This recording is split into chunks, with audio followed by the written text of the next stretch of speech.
The latest polling shows Hillary Clinton with a small lead over Donald Trump in one key swing state. A CBS News Battleground Tracker survey shows the Democratic nominee now has a 6-point lead in Ohio, though the race has drawn even between the two candidates in Iowa. To further gauge the electorate, then, in another swing state, that of Pennsylvania, CBS News contributor Frank Luntz led a focus group in a Philadelphia suburb over the weekend. Most of the 24 voters who participated say they had supported Trump at one time, but many are now unsure. Frank asked them why. How many of you in this room are supporting Donald Trump right now? Raise your hands. 1, 2, 3, 4, 5, 6. How many of you at some point in the campaign at least lean towards Donald Trump? Raise your hands. Almost all of you. So what happened? I really want to like him. I truly do, because like I said, he was my first choice. But just along the way, he is, I guess I can say he's lost me. I'm not saying there's no chance of turning, but he's become outrageous. I mean, we all have thoughts, but I think he speaks without thinking. Did he have you at one point? He did have me, and we've always been Democrats, like the family, my parents, myself, my husband. And it just seemed like he was, even though he was Republican, he was saying the things that everybody was afraid to say. He didn't have to be politically correct. He didn't need anybody's money. He financed everything himself. But lately, the last few months, it just seems everything that it's like he's insane. Insane? Yes. There's an insanity to the things that he's saying. I don't think he's insane. I think he's just acting like a 12-year-old. Yes. That too. And when he initially began to run, he gave voice to a lot of the frustrations that I was feeling about how government is working, or more to the point, not working. But since then, he's been running as a 12-year-old and changes his positions every news cycle. So you don't even know where he stands on the issues. What does he have to do? He's got to stop worrying about sound bites. I think that's what he got a lot of attention at the beginning because he outspoke everybody, said what we were thinking, focusing on, hey, let me shock you and I'll say this and that will upset you and I'll get more news time. I want him to be more consistent and not walk back positions all the time and not try to be all things to all people. Have some principles that you adhere to and articulate that by tying that to your policies and your proposals. A word or phrase to describe Donald Trump. Erratic. Donald Trump's become a laughingstock. Everywhere. Erratic. Childish narcissist. Egotistical. Authentic. 2 steps forward, 1 step backlash. Impulsive, unplanned. Inconsistent. Unfocused. Rude, reckless, and arrogant. Disrespectful. This is a horrible description of a presidential candidate. This is a horrible description of any human being. And yet 18 of you would still consider voting for him. How can you have such a negative impression of him and still consider casting your ballot for him? Please explain it. Because the other candidate is unfavorable in my estimation, and I don't have another choice, and I don't want to give up my vote because I think that it would be worse not to vote. There seems to be 2 Donald Trumps. One that you like very much, that speaks boldly and clearly about the issues and the challenges facing America. And a second Donald Trump that is personal and negative and vicious. Do you see 2 Donald Trumps? Am I accurate in my conclusion here? Yes or no? Yes, very. So which is the real Donald Trump? It's the $64 million Obviously, we need to see the know yet. real Donald Trump. Who feels that we really don't know who the real Donald Trump is at this point? So the election is really still up for grabs. If he can get himself under control, he's in a good position, but he just hasn't shown to be able to do that consistently. Do you guys agree with that? Yes. If he gets himself under control, will he be in a good position? Yes. Yeah. If he gets himself under control, to use Bill's words, will he be elected president? Yes. Who thinks he will be? Raise your hands. Pretty amazing. They hold a device about the size of a remote control, and they turn it up if they want to vote for that person. They turn it down if they don't.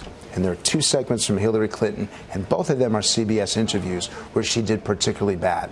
This first one is an interview with Scott Pelley where he asks her directly, do you tell the truth?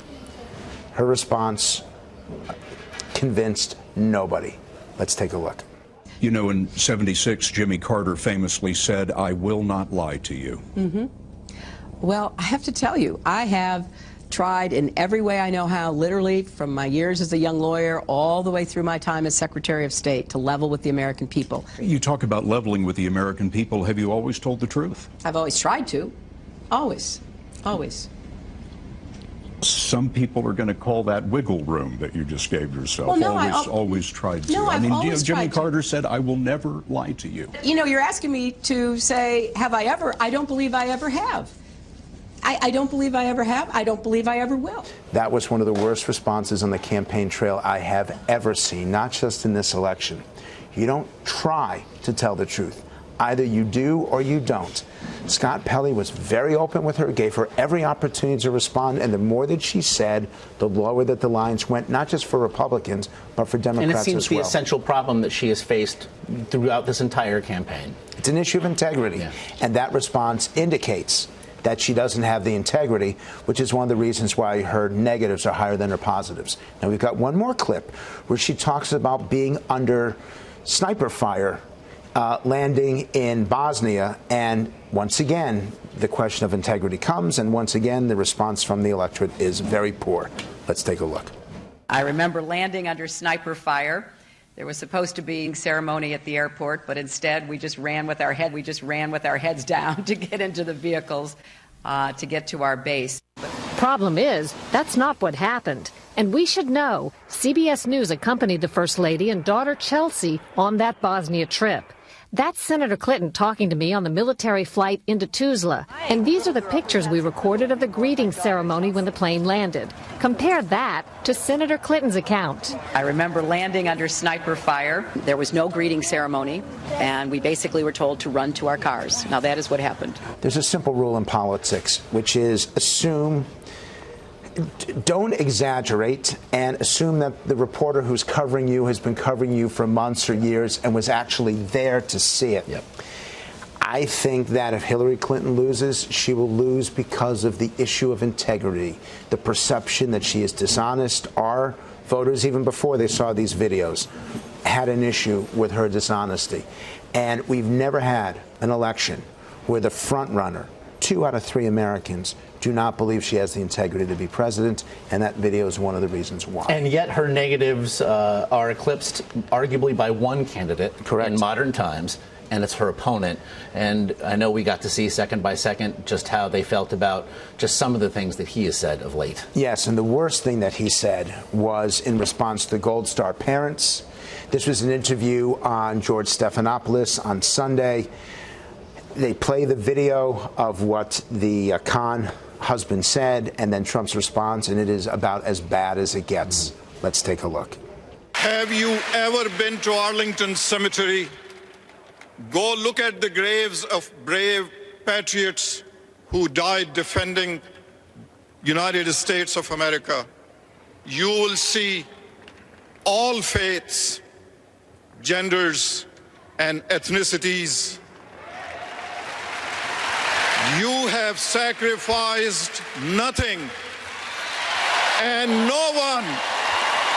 How would you answer that, Father? What sacrifice have you made for your country? I think I made a lot of sacrifices. I work very, very hard. I've created thousands and thousands of jobs, tens of thousands of jobs. I think those are sacrifices? Oh, sure, I think they're sacrifices. I think when I can employ thousands and thousands of people, take care of their education, take care of so many things, even in military, I mean, I was very responsible, along with a group of people, for getting the Vietnam Memorial built in downtown Manhattan, which to this day people thank me for. I raised, and I have raised, millions of dollars for the vets. I'm helping the vets a lot. Well, there's a simple rule there. Never tell people you sacrifice like a military family when you've never actually served. Notice that the Republican lines were almost as low as the Democratic lines. But that's not the only negative that we have from Trump. When he decided that Barack Obama would be the founder of ISIS or the MVP of ISIS, that also generated some incredibly negative responses from our focus group. Let's take a look. ISIS is honoring President Obama. He is the founder of ISIS. He's the founder of ISIS, okay? He's the founder. He founded ISIS. And I would say the co-founder would be crooked Hillary Clinton. Co-founder, crooked Hillary Clinton. Last night, you said the president was the founder of ISIS. I know what you meant. You meant that he created the vacuum. He lost the peace. No, I meant he's the founder of ISIS. I do. He's the most valuable player. I give him the most valuable player award. I give her, too, by the way. But he's not sympathetic to them. He hates them. He's trying to kill them. He was the founder. The way he got out of Iraq was the founding of ISIS. I don't know why he does it. I know that he doesn't like this president. I know that he's frustrated. I know that he's angry. But you want to speak on behalf of your voters. You want to represent them. And when you start to get personal, when you start to insult, then it's all about you. And yet this is a variation of the line, and this is the life we have chosen. And this is the candidate the electorate has put forward. And this is why I'm leaving for New Zealand on December 26th. Well, in between then and now, you bring fancy graphics like that, they're getting on TV every time, Frank. Awesome. We'd totally appreciate it. Thank you.